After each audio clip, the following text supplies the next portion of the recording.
Bonjour à tous, merci d'être présents pour cet atelier consacré à la data science. Donc, on va voir pendant une petite demi-heure comment créer de la valeur avec la data science dès maintenant. Je suis Éric Vessier, je suis consultant chez Oracle, spécialisé dans les solutions analytics et data science. Et donc, je vais vous présenter d'abord une introduction d'un peu moins de 10 minutes sur le contenu, c'est quoi la data science, quelques cas d'usage pour se projeter un peu plus facilement. Et puis ensuite, on mettra l'accent sur les services d'Oracle, comment Oracle se positionne sur ce sujet-là et à travers des exemples très concrets. Le Safe Harbor, la petite pastille d'introduction, c'est la rentrée littéraire qui a déjà eu lieu, bientôt la remise des prix. Et je voulais mettre en avant deux ouvrages qui sont sortis déjà il y a un an pour l'ouvrage d'Hervé Letellier et quelques mois pour celui d'Edgar Morin. On pourrait se dire, mais quel rapport avec la data science? En fait, il parle beaucoup d'aléas, de prédictifs, d'incertitudes, voire d'événements très rares.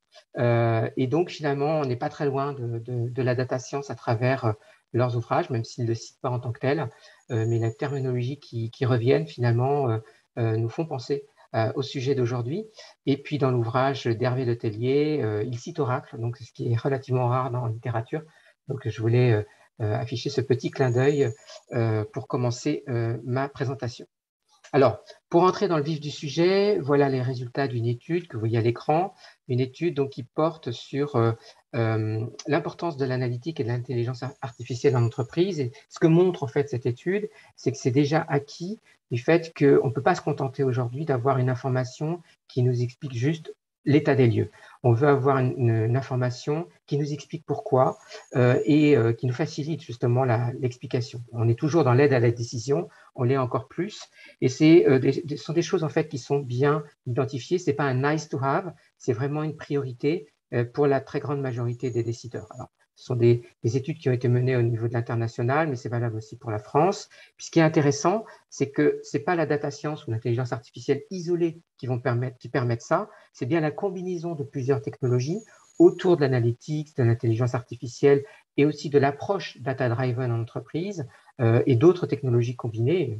On est dans le salon Big Data, le Big Data en fait partie, qui permettent justement d'obtenir de meilleurs résultats vis-à-vis des concurrents, à la fois au niveau des profits, mais aussi au niveau du chiffre d'affaires. Au niveau du profit, on l'avait déjà identifié avec la data science depuis longtemps, parce que c'est la marge brute qui est très fortement impactée quand on applique la technologie de la data science. Mais au niveau du chiffre d'affaires, c'était moins évident et là, une majorité des décideurs en ont déjà conscience. Voilà. Donc, je voulais vous présenter aussi en introduction, que vous ayez conscience de ces chiffres. Alors, dans la vie de tous les jours, on a plusieurs exemples d'applications autour des sujets d'intelligence artificielle, à travers Netflix, Uber, le Nasdaq, PayPal, les domaines de la santé, la voiture autonome, la vidéosurveillance. Donc, autant de cas d'usage à travers les applications que vous utilisez qui font que derrière, il y a de la data science. Alors, j'ai mis cette slide-là aussi en affiché. Pourquoi? Parce que derrière ces cas, il peut y avoir ce qu'on appelle le machine learning ou le deep learning. Par exemple, dans Netflix, pour le Nasdaq, on est essentiellement sur le machine learning classique, c'est-à-dire on cherche à prédire une recommandation, prédire l'évolution du marché. Sur la vidéosurveillance, la voiture autonome, le domaine de la santé, on est déjà plus sur du deep learning, c'est-à-dire qu'on est sur l'analyse de données dites non structurées et on va utiliser plutôt les réseaux neuronaux. Donc, reconnaissance d'image, reconnaissance de langage, toutes ces technologies donc, qui sont regroupées à travers le deep learning et ensuite qui peuvent être combinés avec du machine learning dit classique. Aujourd'hui, dans beaucoup de cas d'usage, on cherche à combiner les deux. D'abord une approche peut-être deep learning pour certains cas d'usage, puis ensuite une approche complémentaire avec le machine learning dit classique. Donc, ces éléments-là peuvent être confusants quand on parle d'intelligence artificielle, machine learning, deep learning, data science. Ça l'est parce que en fait tout cela est imbriqué. Le global, c'est la data science parce qu'on intègre aussi la statistique et des aspects qui ne sont pas liés au prédictif ou à la reconnaissance d'image ou de voix. Donc c'est plus large et c'est une technologie comme l'informatique. Donc il y a des liens. Après, il y a des définitions précises qui sont affichées à l'écran et que vous pouvez retrouver par ailleurs. Il y a des débats sur les définitions, mais ce n'est pas le sujet aujourd'hui. Ce que vous pouvez retenir, c'est l'imbrication des terminologies qui fait que parfois les limites ne sont pas évidentes non plus à comprendre. Donc, c'est toujours bien de poser la question à vos interlocuteurs, de savoir en fait qu'est-ce qu'ils entendent derrière par machine learning. Pour eux, c'est quoi précisément? Et ça permet peut-être parfois de clarifier les choses. Alors, les enjeux par rapport à la data science, notamment pour les personnes, parce qu'il y a des personas derrière tout ça. On parle beaucoup du data scientist. Il y a plusieurs types de data scientists, et puis il y a aussi d'autres profils, comme le data engineer, le business analyst, qui sont autour de la data science, soit consommateurs, soit parfois développeurs premier niveau sur ces approches-là. Aujourd'hui, ce qu'on attend, ce que souhaitent principalement les data scientists et tous les acteurs autour de la data science, c'est plus de productivité au niveau de la façon de développer les modèles, plus de flexibilité en termes d'accès aux données et en termes d'outils. Et puis, alors, j'allais dire, renforcer la confiance dans les résultats qui sont produits. Donc, c'est ne pas douter de la pertinence et de la qualité des modèles qui sont développés grâce à la data science. Donc, c'est assez universel comme enjeu, mais finalement, il y a encore beaucoup de choses à améliorer par rapport à ça. Alors, on pourrait se dire par rapport à Oracle, bon, Oracle, un acteur de la data science, pourquoi pas? C'est le cas. Et nous, notre principal objectif, il est justement de rendre cette data science plus collaborative, tenir compte des évolutions dans l'entreprise par rapport à la data science, c'est-à-dire que les niveaux ne sont pas les mêmes, ça va, voilà, ça monte, ça descend, ça fluctue énormément. Donc, s'adapter à cette évolutivité, d'avoir une technologie qui répond à la demande, donc puissante, qui répond à la capacité machine nécessaire pour le développement des modèles et quand il y en a besoin, et pour chaque entreprise, c'est-à-dire de tenir compte des spécificités de chacune des entreprises en répondant aux différentes attentes, les grandes et les petites. Alors, pour l'illustrer, nous, on positionne une plateforme de la data science. Donc là, vous avez un exemple autour du cloud. On a aussi une version on-premise. Le moteur, c'est la data science. Donc, c'est pour ça qu'il est central. Dans ce type de problématique, on le met vraiment au milieu. Et on a conscience que c'est l'accompagnement de services donc périphériques autour de la data science qui vont permettre de rendre le succès des modèles qui seront générés et de leur usage. Donc, en amont, sur la partie intégration des données, quelles que soient les données, quel que soit le mode d'intégration des données, le batch ou le temps réel, dans la phase de préparation des données, que ce soit fait par l'IT ou par le data scientist, ce sont deux phases de préparation qui sont complémentaires, et puis dans l'appel des données, on parle d'entrepôt de données, de data lake, on parle de lakehouse, dans la gouvernance des données, assurer qu'elle est présente et qu'elle est facilitée. On s'appuie aussi sur une infrastructure qui est pertinente et reconnue par notamment les services informatiques de l'entreprise et par le respect des règles du marché, donc la sécurité, les connectivités, la transparence, les capacités machines, le stockage, etc. Et puis en aval aussi la partie facilitatrice au niveau de la consommation et de l'utilisation des modèles, soit à travers les applications qui vont appeler ces modèles directement, soit à travers les outils analytiques, Oracle ou non Oracle, qui vont aussi être consommateurs de l'information valorisée grâce à la data science. Donc, c'est l'ensemble de ce schéma qui va permettre d'avoir quelque chose de pertinent et répondre justement aux problématiques et aux enjeux posés aujourd'hui au niveau de la data science. Et nous, on est convaincus que notre plateforme permet de le faire. Alors, derrière cette approche-là, on tient beaucoup compte des profils d'utilisateurs. Donc, on a une offre variée qui va plus s'adresser par exemple au business analyst, une qui va être plus sur le data engineer, l'autre qui va être consacrée au data scientist expert. On a des offres plus techniques aussi qui sont autour de notre infrastructure Cloud Oracle, comme HPC. On a des offres embarquées dans nos applications. Donc, on répond à la demande en fonction des profils d'utilisateurs, des cas, de la complexité des cas. On n'a pas une seule réponse. Donc, je vais vous illustrer ça maintenant à travers quelques exemples. Et pour commencer, je vais parler de l'outil analytique d'Oracle et vous montrer comment un business analyst peut faire appel à la data science au sein même de son outil analytique. Donc, c'est donc une animation, en fait, ce qu'on appelle un product tour, qui est disponible sur nos sites. On vous donnera le lien pour pouvoir voir toute l'animation qui ne concerne pas que la partie data science. Mais voilà, il y a quelques exemples sur la data science que je vous souhaite vous montrer, à commencer par le data flow. Alors, Hop, je vais agrandir l'écran si je peux. Voilà. Donc, le data flow, c'est donc un mini ETL dans l'outil analytique qui permet de améliorer, on va dire, la préparation des données faites par le data scientist. Donc, tout le travail de préparation des données, de matching des sources d'informations et de la préparation de sa table cible, on va dire. Il peut le faire directement dans l'outil. Et puis, vous voyez à gauche en bas un certain nombre de fonctionnalités qui permettent de développer des modèles statistiques directement dans l'outil. Donc, de la régression logistique, des réseaux neuronaux, des analyses de sentiments. Donc, l'intérêt, c'est que c'est en clic-bouton. Donc, un business analyst peut le faire.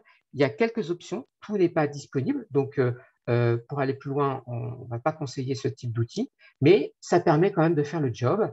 Et ce qui est intéressant, c'est que ça permet de le faire donc en clic-bouton et on peut en plus scheduler comment dire, les processus. Donc, on a un scheduler au sein de l'outil qui permet justement de répéter l'exécution des modèles qui sont développés en fonction des besoins.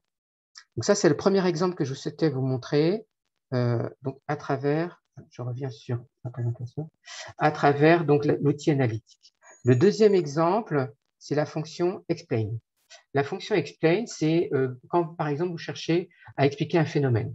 Donc là, par exemple, l'attrition. Vous avez un jeu de données, vous avez une variable d'attrition qui identifie donc les cas d'attrition par rapport aux cas non-attrition. Et d'un seul clic-bouton, vous avez en fait tous les croisements possibles dans votre jeu de données qui sont réalisés par l'outil et qui va vous dire s'il y a de l'information pertinente ou pas. Donc, il y a de la corrélation derrière tout ça, mais pas que. Ça va plus loin. Donc, on a des phénomènes explicatifs qui rentrent en ligne de compte et qui vous permettent justement de commencer à voir quels sont les phénomènes qui peuvent rentrer en jeu, les facteurs explicatifs. Vous pouvez aussi avoir des éléments sur les anomalies, donc des sur- ou de surreprésentations de catégories. Et ce qui est intéressant, c'est que le croisement est fait, amélioré, optimisé d'un point de vue statistique, très visuel, puisque vous voyez, c'est des productions de graphiques que vous pouvez récupérer au sein même de votre outil de data visualisation. Donc, l'avantage, c'est que tout ce travail de préparation, d'exploration de la donnée peut être fait d'un clic-bouton. Donc, pas besoin d'être un data scientist expert pour pouvoir le faire. C'est beaucoup plus large que ça. C'est pour ça qu'on l'a mis dans l'outil analytique d'Oracle pour faciliter justement ce premier travail d'exploration. Donc, derrière, c'est de la data science. Donc, c'est ça qui est intéressant à avoir en tête. Donc, ça, c'est le deuxième exemple que je voulais vous montrer. Dernier exemple, côté analytique, que je souhaite vous montrer, c'est l'application des modèles venant de l'extérieur. Donc là, vous avez la possibilité d'aller appeler des modèles qui viennent, par exemple, dans le cas présent, de la database Oracle. Donc, vous allez appeler des modèles. Vous voyez, les connexions sont établies, donc on va chercher directement le modèle. On va le paramétrer au sein même de l'outil analytique. On va l'enregistrer. On a des informations sur la qualité du modèle, sur voilà, la transparence de sa provenance, etc. Donc, des informations qui sont toujours utiles à avoir quand on ne connaît pas forcément le modèle, quand on ne l'a pas développé soi-même. Et puis, la possibilité, donc dans l'outil analytique, toujours en clic-bouton, d'aller appeler une nouvelle source d'information. Si on veut, par exemple, on veut valider le modèle ou si on veut scorer une table, voilà, on va appeler le modèle qu'on vient d'enregistrer. Et toujours dans le data flow, vous voyez, on retrouve notre fameux data flow et on peut enregistrer le résultat directement dans la source d'origine. Donc, pas besoin non plus de faire des étapes intermédiaires. On peut stocker ce résultat automatiquement dans la database Oracle, par exemple, ou dans d'autres sources de données connectées directement à l'outil analytique. Donc, voilà ce type de fonctionnalité ouverte pour le business analyst dans la façon dont il peut consommer les éléments autour de la data science. Donc maintenant, on va se projeter sur un autre profil. Je reviens sur la présentation. Donc, on a vu la partie analytique. Je vais évoquer la partie AutoML. L'AutoML, en fait, c'est un condensé de différentes tâches qui sont exécutées en général par le data scientist expert. Le data scientist expert, il ne fait pas juste un développement d'un modèle, hein, il n'appelle pas juste un algorithme et puis il regarde les résultats. Il y a tout un travail relativement long autour de la création du modèle, autour de cette création, avec des benchmarks de différents algorithmes, toute la partie réduction d'informations sur un certain nombre de dimensions, puisqu'on a par exemple des centaines ou des milliers de variables en entrée, mais on souhaite plutôt réduire l'information à 50, 100 en général, c'est largement suffisant. Donc, c'est toute la partie feature selection. Et puis, la partie tuning des modèles qui est aussi importante. Et l'avantage, c'est que la fonction AutoML embarque tout cela.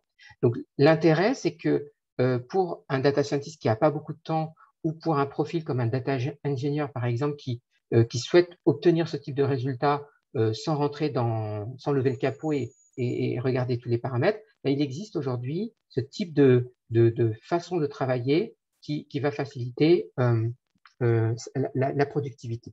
Alors, je vous montre l'exemple. Donc, on a une interface qui s'appelle donc AutoML dans Oracle Machine Learning et qui permet justement de créer donc, voilà, un nouveau projet qui va faire appel à AutoML. Donc, vous sélectionnez la source de données. Voilà. Là, c'est un exemple sur la fraude que je vais illustrer. Je sélectionne mon jeu de fraude. Je sélectionne la variable à prédire. Donc, par exemple, le cas de fraude, où je vais chercher la variable isFraud. Et puis, je précise le type de prédiction que je souhaite mener, une classification ou une régression. Donc, je dois préciser cet élément-là. Et puis ensuite, je peux avoir soit les résultats les plus rapides, soit la précision la plus forte. Donc, je choisis un des deux éléments. Et à partir du moment où je choisis un des deux éléments, je lance le processus. Et quand j'ai lancé le processus, alors, je souhaite vous montrer, voilà, le tableau de bord qu'on obtient en résultat. Aujourd'hui, on manque un peu de temps, mais en quelques minutes, on obtient ce type de résultat, c'est-à-dire on a une précision sur la qualité du modèle, on a donc un classement des algorithmes donc en fonction de la qualité, on peut changer de métrique pour apprécier la qualité du modèle en fonction des indicateurs qu'on a l'habitude de suivre. Et quand on est content d'un modèle, par exemple le forêt aléatoire qui semble être le meilleur, on peut le déployer directement de l'interface. Donc, il suffit juste de remplir ces champs-là. Si on a un doute, on a l'aide qui est en ligne, qui est précisée. Donc, ça, c'est intéressant quand voilà, le data engineer, il est content des résultats. Il souhaite pouvoir les mettre en production rapidement. Donc là, directement à travers ce type d'interface, il peut le faire. Donc, gain de temps énorme par rapport à l'exécution habituelle et tout travail associé au développement d'un modèle.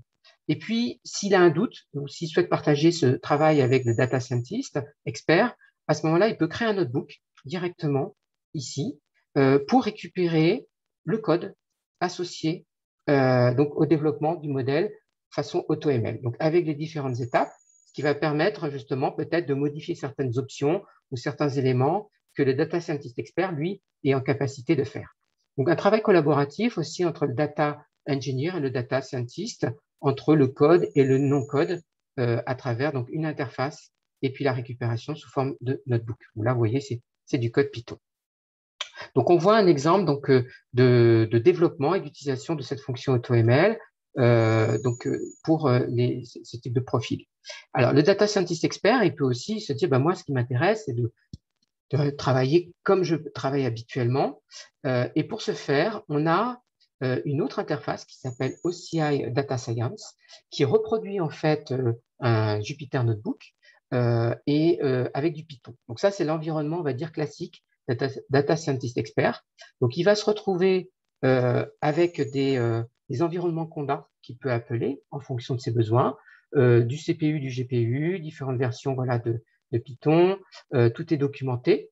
Donc, on retrouve vraiment l'environnement de travail du data scientist au sein même de l'infrastructure cloud d'Oracle. Ça veut dire qu'il va bénéficier de la plateforme data science d'Oracle, donc avec toute la sécurité associée à ce qu'Oracle est capable de produire. La sécurité, la capacité machine, etc. Donc, il peut associer différents types de VM en fonction de différentes tailles, en fonction des différents travaux qu'il a à mener. Tout est documenté avec la documentation classique en ligne et puis une documentation renforcée par Oracle. On a créé des notebooks qui permettent de faciliter justement toute la création des modèles au sein de cet environnement-là et son déploiement. Donc, une série de notebooks disponibles, créés par Oracle, qu'on appelle les Accelerated Data Science, qui facilitent aussi le travail du data scientist expert. Donc, vous voyez, la réponse en fait à ces profils d'expertise, elle se trouve à travers ce type d'interface, là où on est agnostique de la database. Ce n'est pas un prérequis à ce niveau-là, la database. Le dernier exemple que je souhaite vous montrer, en termes d'illustration, c'est ce qu'on appelle les AI Services. Donc là, on est plutôt pour les développeurs. Là, par exemple, vous voyez, c'est une classification d'images. Donc, on a une image, on clique sur une image ou on importe une image et l'analyse se fait automatiquement. Donc là, ce sont les algorithmes d'Oracle qui travaillent. C'est en boîte noire, c'est-à-dire que vous n'accédez pas aux algorithmes. Par contre, ce qui est intéressant, c'est que vous accédez aux résultats JSON, c'est-à-dire que vous pouvez copier le code JSON d'exécution qui permet d'arriver à ce résultat-là avec ces intervalles de confiance. Donc ça, c'est intéressant pour des profils de développeurs notamment qui souhaitent récupérer le code et pouvoir l'embarquer dans du développement d'applications ou au sein d'applications existantes. Donc, travail de facilitation aussi pour le déploiement et la mise en production de ce type de profil et ce type de besoin. Vous voyez, donc une offre variée.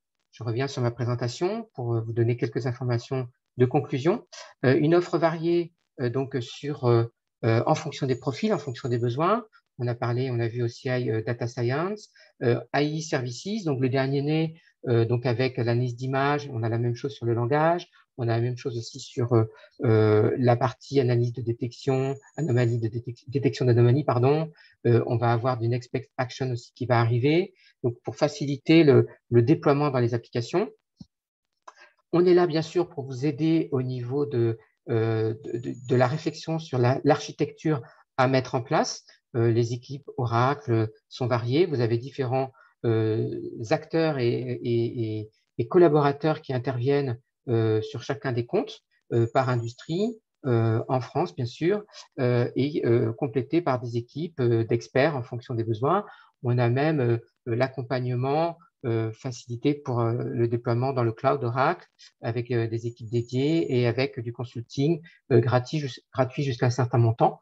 Donc, n'hésitez pas à vous adresser à vos commerciaux, responsables de compte pour avoir plus d'informations, sachant qu'il y a certains services que vous avez vus là aujourd'hui qui sont gratuits, embarqués par exemple dans la database Oracle, que vous pouvez tester par vous-même. Il y a ce qu'on appelle les free trials, donc un certain nombre d'éléments qui sont à disposition. On appelle des live labs aussi, par exemple, pour faire des exercices sur les différentes fonctionnalités. Quand vous avez un peu plus de temps, ce sont des exercices de 2-3 heures, donc c'est pratique. On peut avoir aussi des test drives spécifiques si vous avez une certaine série de collaborateurs que vous souhaitez former et faire monter en compétences. On a aussi des certifications. Voilà, donc un certain nombre d'éléments qu'on est capable de vous donner avec des architectures plus poussées. L'idée, c'est de s'appuyer sur votre architecture existante et de voir quelle architecture cible on peut mettre en place.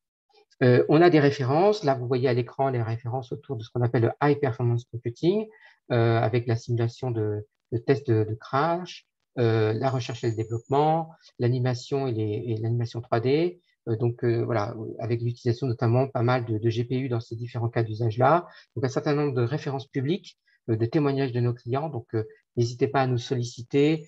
Si vous avez des cas spécifiques, on a des références dans toutes les industries. Donc, ce que je voudrais que vous reteniez en guise de conclusion, c'est qu'on a une offre qui s'adapte à l'utilisateur, quel que soit son profil, quelle que soit la taille de l'entreprise. On a une offre complète et flexible. L'idée, c'est de compléter ce que vous avez. C'est pas de tout défaire. Et puis, le côté cloud et on-premise. Donc, on a une offre hybride qui répond à ces attentes, y compris sur la partie data science. Merci de votre écoute. À très bientôt pour d'autres ateliers. Bonne journée. Au revoir.